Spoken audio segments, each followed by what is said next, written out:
سبيل الدموع سبيل مريح تنهد يا صاحي خداوند می فرماید به نام خداوند بخشنده و مهربان. هرگاه بندگانم از تو درباره من سؤال کنند ای محمد پس بر آنها بگو من نزدیک هستم و هر کسی مرا به فریاد بخواند جواب او را خواهم داد.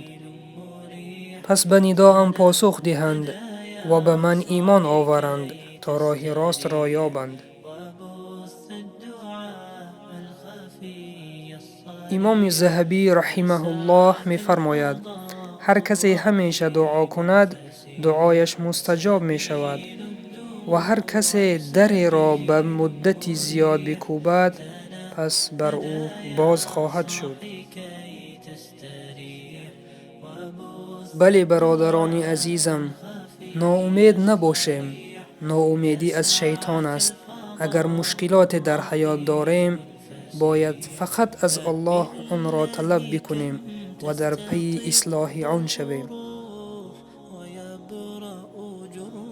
خداوند دوست دارد آن بنده را که دستی دعا به سوی او می بردارد و همه چیز را از خداوند می خواهد.